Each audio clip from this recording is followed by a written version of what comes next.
when I was on the radio and I would do sports or whatever, I'd open the paper the next day or read the AP, and they'd have the scores, and I'd say, yeah, this school won 14-7, and then you'd get to the sixth man, and you'd go, they won 73-16.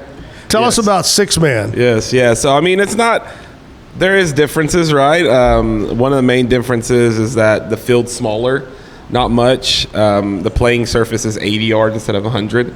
And it's 40 yards wide instead of 53 or whatever exact measurements are. Right. It's a little bit easier to market when you're not worrying about 53.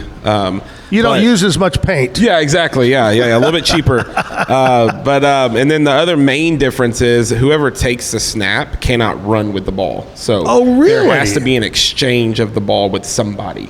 Okay. So, yeah. See, I just learned that's something new for me. Yeah, so there no QB sneaks, which would be super easy if you could. Sure. Which I understand the rule. Sometimes I don't like it, but I understand it. So, but yeah, those are pretty much the main differences. Oh, and you have to get 15 yards for a first down instead of 10. Oh, okay. So it's really hard when you use a field that's an 11-man field and they only have 10-yard chains. I'm like scrounging to go find 5 yards worth of chain to make it long enough. But hey, speaking of that, did you happen to watch any of the NFL so far, the preseason? I have been. There's no more chains. Yeah, it's crazy. Yeah, it's wild.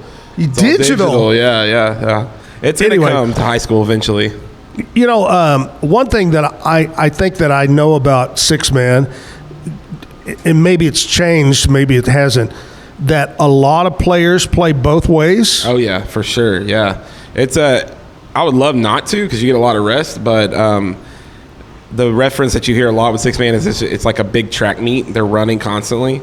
So they have to be in really, really good shape, and most kids play both ways, so it's really, really tiring on them. So kids that have come to me from 11-man programs, they don't believe me until the first game. They're like, oh, no, it's fine. It's football. We can do it. Yeah, I can do it. Yeah, and then the first game, they're like, after 3 plays, they're over there, Coach, I need a break. Get me out.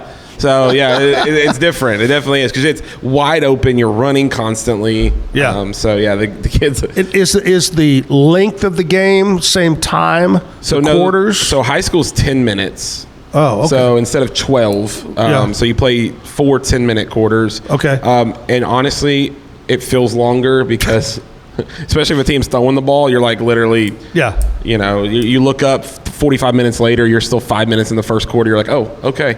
Okay. We're good. Yeah. Yeah. Okay. We're okay. Yeah. Let's kind of break it down real quick. What's the big difference? I know the goal is to score points, but what is the goal on offense? Do you want to run it? Do you want to pass it? Do you want to compared to regular football? What's the goal on offense? Yeah, I would say it really depends on your skill set, right?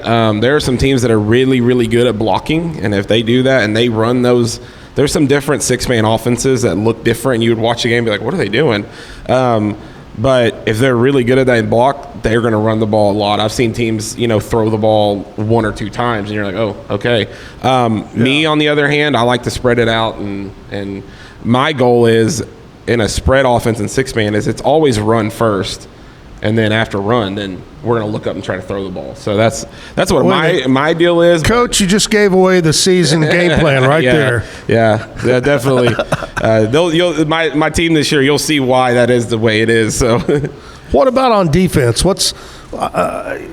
I'm sure is it a zone? Do you have a zone? Is it a man on man? Are you responsible for this guy? I mean, I pray that teams run zone against me because it's easy in six-man to eat up a zone because you can't cover everywhere. Right. Most people run man. They run a man. They might sneak some kind of zone in there. But honestly, my defense philosophy is give me 2 stops. It's hard to stop people. You see, like you said, you see these scores that are like 68 to 75. Yeah. I'm like, hey, if you give me 2 stops and we're going to score, and then we have the opportunity to win the game. It's hard to stop people in six-man football just because it's so big. Is blitzing allowed? Oh, yeah, definitely. Yeah, you can blitz. Sometimes people blitz way too much. They forget. So the center is actually eligible to go out for a pass. Oh, so okay. It's great when you get these guys that are like old 11-man guys and they don't remember that. And they they'll like rush sit in? in the house, and then you just turn the center around and just dump it to them. Yeah. So yeah, I mean, and that's what it is. Some guys will do it, and you're like, hey, you know, I don't like doing that. I will, but Yeah. you have to be accountable for everybody at all times. Better be pretty fast, that blitzer. Yes. Got to be quick. Yes. And have really long arms to block Yeah. that short dump pass there. Just disrupt the field quarterback. goals, so you kick like you would in a regular? Yeah, funny. So if you kick an actual field goal, it's worth 4 points. Ooh. Yeah. And extra points are just opposite. So if you run the ball in, you get 1. And if you kick it, you get 2. Wow. So yeah, because kicking's harder. That's why. Okay. And then on like kickoffs, I would say 90% of 6-man teams onside kick, just because it's very hard to stop somebody if you kick it deep. Sure. But yeah, so that's kicking is, if you have a good kicker. I had one a couple years ago. His name was Liam Hall.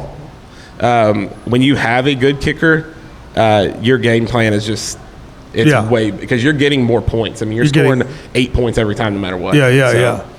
Well, that's incredible. That's great. You were going to tell me there's one more difference between 6-man and regular high school football. Yeah, so there's a 45-point mercy rule. So if you're up by more than 45 points, the game automatically ends. But the kicker is you have to make it to halftime. Okay. So like I've seen games 90-0, and you're like, oh, that's definitely a halftime score. So. That's when it's 90-0 at halftime. That's when the school booster club that provides the nachos and hot dogs goes, nobody's going to buy our nachos and hot dogs. Yeah, we have a rule at wherever I coach is you don't do it by halftime. Yeah, you have to. They have to go buy burgers at the concession stand at halftime. So what's in your time of coaching and being around 6-man and reading the paper? Listen, what's the wildest score you've ever seen you can recall?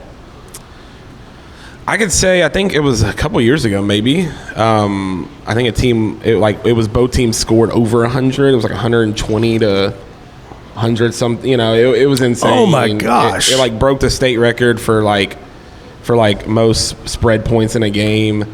I'd say that, or the ones you wake up in the morning and you see and it's like 80-0, and you're like, okay, that was a 20-minute game technically. Yeah. 80 minutes. Yeah. So those are crazy ones. I've been on the back end of a couple bad ones, and and I've been on the front end of some bad ones. So yeah. But now if I'm the away team, oh, it's done at halftime. I'm trying to get back to Waco as fast as I can. But when you're starting a program, that don't happen too often. So.